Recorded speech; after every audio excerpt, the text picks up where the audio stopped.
Hello everybody, welcome back to wolfeei. Today we're going to be looking at MCC Season 4 Haunted Hoedown, question mark, I think that's the name. Team predictions. I initially for this video was going to make my own team predictions and be like, hey guys, it's me, the team guy, I know how to make teams, here's my team predictions. Then I realized this event, depending on signups, might be trickier than you would expect.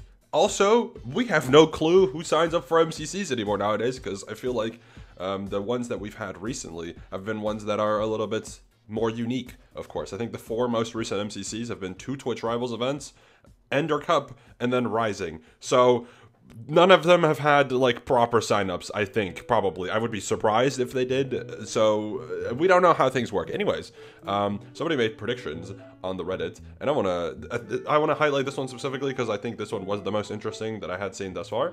So let's go over it a little bit and talk about how things work here. Actually, one thing I should mention is I had this page open. This was a video I made about who should play again in Season 4. I don't know what the whole premise was. Maybe it was underdogs or just team predictions. I don't know, man. Anyways, I said, or I showcased here per number the amount of events people have played in Season 4 for MCC. And the lower they are, the less they've played. So you'll see that only 2 people have played every non-Rising event this year, which is Scott, obviously, and Gucky. And then there's a bunch more people. If you want more talks and chatter about that stuff, watch this video. It's up on the channel. Who should return in MCC Season 4?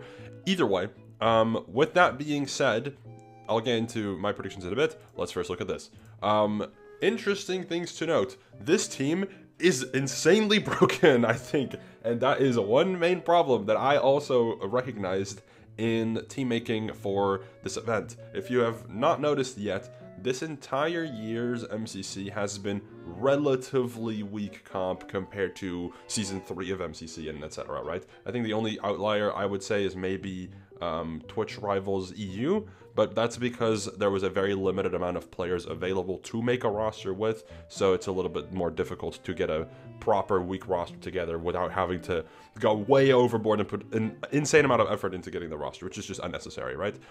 Either way, this team is broken. The weakest player is Iskal, and I think Iskal should 3rd frag a team unless he has like an all-rounder team, because as much as Red hasn't played MCC yet, he is likely to be a top 15 candidate off-rip immediately. And Callum being there, already a top 10 candidate usually. Jordan, top half candidate. Iskal, like I think like 25, 30s-ish maybe. Insane team to start with. I do think the Radoon's pick makes a lot of sense. I would love to see Red make an appearance at MCC. I do think that MCC is currently on a very thin line of ice in terms of good players, where adding like 1 or 2 more like permanent good players for the slots is possible, but they gotta be very careful, because the moment you add too many, you're gonna have the blockers issue where people will be benched too much, and that kind of sucks. So be very careful. Also because Curryway would still have the potential of becoming a main player. Obviously Feinberg is confirmed already to be a main event player for MCC. And furthermore, we've had other people who joined in the Season 4 for like a one-off, like or other things, like Misty, Sandwich, myself, even Coldy, I guess you could throw in the mix there. And we don't know how those players are going to get handled as of yet. Maybe they will just be exclusives for those events, and that's fine, I guess. But maybe they will also have a chance at playing a regular one. I don't know. Anyways, W Radoon's pick and a cool team. It's very strong though. And then, this is fire. I like this. This is very different in terms of balancing. I think every single frag on this team is outclassed by the frag on this team. By a decent margin, probably. The only one is maybe... Well, Curry's currently using 1 arm, so it would be a little bit different. But this team's cool. 2 Hermits with Curry. Curry, I know, is interested in teaming with Hermits quite a lot, from what I know, from him being my friend. So that's cool. I think Curry with Hermits is such a safe pick for Curry when he starts playing more often. He should, honestly, in my opinion, be kind of the new designated Hermit guy going forward, because he just works really well with that kind of vibe. He's family friendly, etc. Like very calm in terms of approach, but still has that chaotic factor, reminiscent of like a Grian.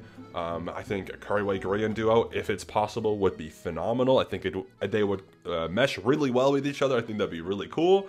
But alas, Owen here too obviously fits the vibe. I think similar situation, relatively chill, or just chill usually, and then has a chaotic side sometimes. I think this would be really cool. Tango is a player I am a little bit unsure about in terms of whether they want to play regularly, because Tango initially in kickoff was excited, and then didn't have a great time in sense of time, and it kind of seemed like Tango might never play again, but then Tango played in Twitch Rivals NA. We don't know if, I have no clue how he experienced that event. Maybe he loved it and wants to play again. Maybe he didn't. I don't know. Or maybe he's neutral. I have no clue. So I don't know if I can speak on Tango being back for a regular event. I'd love it. I think that'd be phenomenal. I think that'd be super cool. But I have no clue if it's possible. Anyways, and Pearl being back, of course. Again, Pearl's played like 3 times this year, which is phenomenal. But yeah, anyways, cool team. Next up. This is cool. I mean, this is cool. It's very experimental. I must say, Toby on this team is very interesting, but I think it could make for an interesting combo. I'm not going to get into too much detail because I don't need to yap for that long about the teams. This is interesting. Hermits, Shane, obviously makes sense. Toby Hermits is a fun little combo. Shane and Toby have teamed in Block Wars before, so that could work. Next up, this makes sense. Yeah, sure. Joel with Wally, who I don't think is technically classified as S tier, but still a very good second player on the team. This could be interesting, yeah, sure. Green Goblins, see Rendog return with X, False, and Fruit. One thing I do want to mention here, mostly in regards to like Shane and, I think, yeah, Shane and like Fruit are examples. If you look here, they are in the tier of people who've played 4 events already this year, but I'm not sure how Scott handles players anymore. I think he obviously has a bias for including certain people, which is totally fine. But I don't know to what extent that bias will go, because if he can fit in a lot of the people that haven't played much, and then he just only fits in like Tubbo and like Becky and maybe like, Shelby, of course, and then maybe like JoJo, as like the people that have already played 4 times from the 4 tier, and then the rest of the roster is like 3s, 2s, 1s, and maybe even 0s, then I don't know if like a Shane or a Fruit's getting in this one. I don't know. That's just a guess, because I feel like it's fair for other people to get a chance to play, and also like, sorry, we're gonna come up to November and December.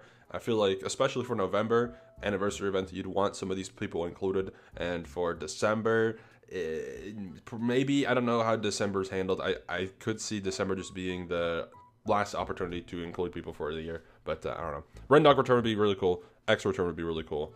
Fruit and False obviously have already teamed twice, I think, this year. So sure. Next up, Cyan team. I would love to see Tina play. I don't think it's happening, but if it does, I will be very pleasantly surprised. That would be very cool. This is a cool team. It is pretty strong. Purpled, I think, only needs 1 color, which is Cyan. So Purpled on Cyan, very nice, and cool team. Anyways, next up, Feinberg, Kara, Jem, and Michaela. Sure. I understand what's being done here. This is an interesting approach, I think, to it. I think it would make for a fun team, regardless of balancing, and it would be fun. Cool team. Feinberg, Aqua team. I think I had him on Aqua in my quote-unquote predictions as well. Blue, Banshees. Okay. I like this approach. I'm also not sure about Mog Swamp and how Mog Swamp and MCC works. Will they be a regular? I have no clue. SB return obviously is long requested by the community and has been mentioned on and off to happen potentially. So it could be interesting. And then obviously Pete and Shelby, classic players for MCC. Pete, I think, has only played twice this year, so I would expect Pete to play again, unless he's not available, of course. But he probably is going to be in this event, so that'll be fun, hopefully, at least. And then let's see, purple team.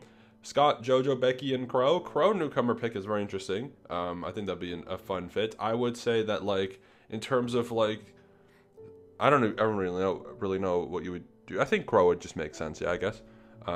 This is a bit repetitive in terms of team, especially being on purple again. But, oh well. I don't think it matters that much. It would be the most repetitive team in the entire roster, though. And then, finally, the future Frankensteins. We have a crazy combination here. Sniff, Misty, Lagundo, and Venom. Misty, obviously, being currently a Pride exclusive player. Sniff, I think, has played, like, twice this year, maybe? Maybe 3? I think 2. Lagundo, obviously, being a Rising 2 player. And then Ant Venom having only played, I think, once this year. If you look at this. So I think Ant Venom should be expected in as well. Which leads me to this. This is what I was working on before recording.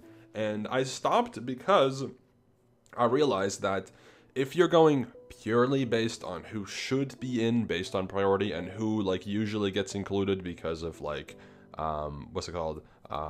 Regulars or like high viewership or whatever, like a Joel or a Tubbo, etc. You kind of run into a problem. As you can see, I already made some like full teams and partial teams, and obviously this is not going to be properly balanced before you even ask or bring it up. Balancing is a concern because if you look at the bottom tier of people that I think should probably be in, you have some pretty big hitters in terms of skill. There's like 8 people that I think are usually top half contenders that are not in this roster yet. I think if they were included, it might be a little bit too strong. So I'm not sure what's going to happen for this upcoming MCC. I'm making this video now because I suspect we either get the teams at the end of this week, on Thursday, Friday, or sometime next week, potentially early in the next week, but we'll see. And I'm curious. I'm curious what they're going to do because there's a lot of room for MCC to work with this year, as I've mentioned plenty of times in the past. They've done very well with rosters, gameplay, etc. I assume this one will be a little bit more chill in terms of gameplay. Maybe not. I guess I'd like to be pleasantly surprised, but like I think a lot of fans at least would be fine with just a little bit of a chiller event where it's just like casual, good vibes. But I am a little bit not worried, I guess necessarily, but a little bit intrigued about how the roster can and will be approached, because it is definitely a bit strong leaning as of what I'm looking at right now, and that doesn't even this doesn't even include the potential inclusion of Shane, of Fruit, like of Callum. Like there's people that are regulars that I'm currently considering to potentially be benched. I think Kara should be in this roster too. I forgot. Anyways, I think like there's a lot of people that could be included because they'll probably sign up, but they'll, in my opinion, if possible, and all these other people are able to sign up, should probably be benched because we have so many people that are, you know, less frequent appearances in MCC, and these guys play in a lot of MCCs already, and they'll probably at least play 1 or 2 more this year. I think it's fine if they sit out one. Anyways, I'm not finishing these Preds. I'll tell you right now, ain't no way. Ain't no way I'm getting this finished without making an absolute mess and without causing myself a headache. No thanks. I don't even organize MCC. I'm not doing that to myself. So, good luck, Scott. I wish you great luck with this. Maybe you've already figured it out, but good luck, man. I have no clue what you're gonna do. I don't know who signed up, so maybe it's chill. Maybe there's only like 40 people who are wanting to play, and then you have your roster. Or maybe there's 60, and then you have to pick your favorites. I don't know. Anyways, thank you all for watching. I'll be live, if you're still here, live stream right now.